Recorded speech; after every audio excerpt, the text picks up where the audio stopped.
Já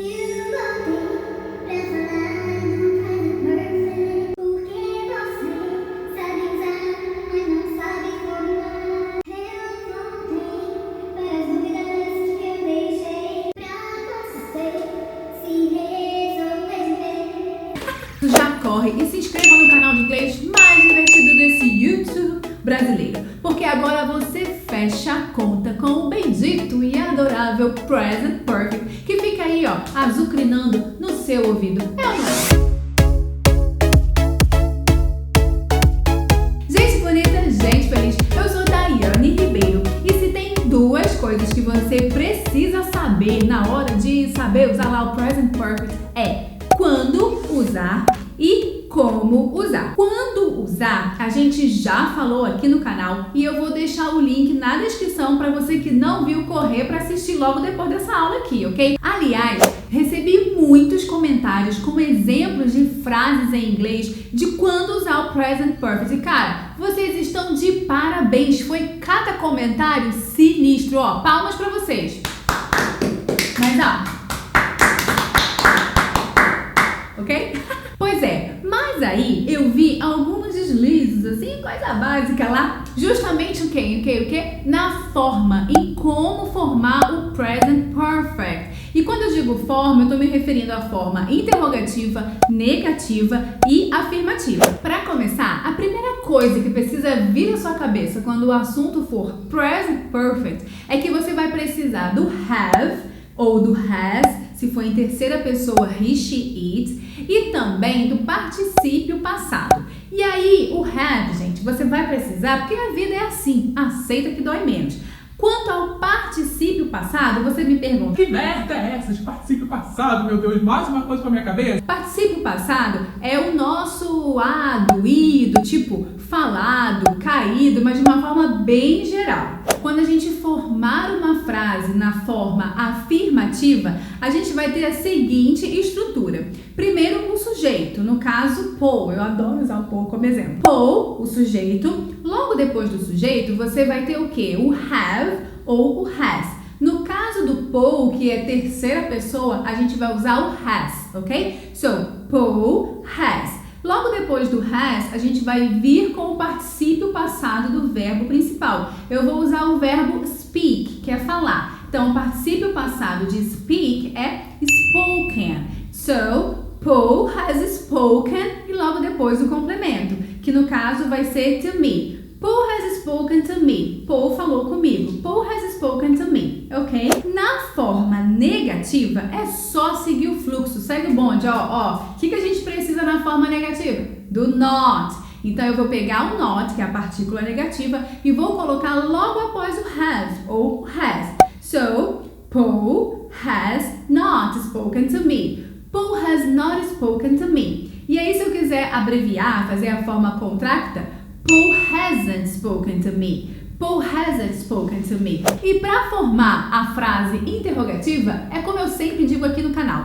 O verbo lá, o has ou have, vai para o início da frase. É ele que vai mandar a partir de agora, ok? Que nem eu expliquei na aula de do e does. Eu vou deixar o link na descrição se você quiser assistir. Então, no nosso exemplo, a forma interrogativa seria: Has Paul spoken to me? Has Paul spoken to me? Paul falou comigo? Has Paul spoken to me? E aí, você vai perguntar assim: mas Daiane, tem um tal lá de what, when, who, how, as double weight questions, que são as palavrinhas lá, what, when, who. Deixei uma aula, um material para você saber usar as perguntas aí usando double weight questions, e vou deixar o link na descrição, tá bom? Mas quando você tiver um what ou when, por exemplo, é ele que vai pro início da frase, não has ou have. Então, se eu quero saber, porque eu sou um cadinho fofoqueira, o que o Paul falou com você, eu vou perguntar: What has Paul spoken to you? What has Paul spoken to you? O que o Paul falou com você? E aí você percebeu que quem tá no início é o what,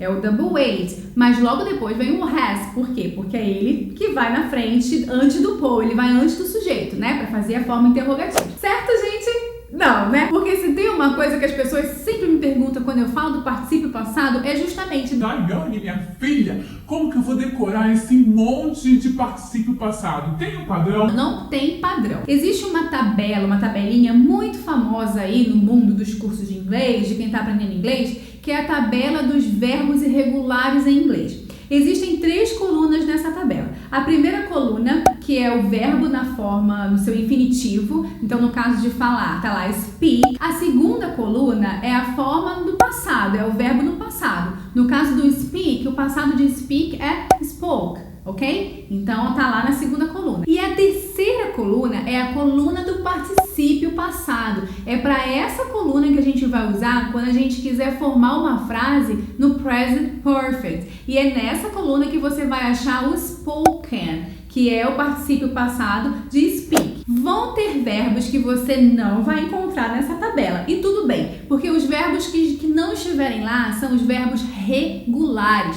Ou seja, é só acrescentar o ED no final que ele vai formar particípio passado, vai formar tudo. São exemplos de verbos regulares, ó. Walk, talk, work. Então, se eu quero dizer, por exemplo, que o Paul trabalhou duro com present perfect, eu vou dizer Paul has worked hard. Você vê que o particípio passado foi só acrescentar o ED. Paul has worked hard. Paul trabalhou duro, ok? Agora, se você precisa decorar essa tabela, pelo amor de Deus, né, gente? Claro que não, isso não vai te ajudar. A melhor forma de você aprender o particípio passado é estudando, usando, fazendo exercícios, porque assim você vai internalizar mais fácil com verbos que fazem mais sentido para você. E por falar em exercício, dê uma olhada aqui na descrição do vídeo, porque eu deixei um exercício bem legal, bem papum assim, para você provar que você sabe quando usar o present perfect e como usar o present perfect. Aí você vai responder nos comentários,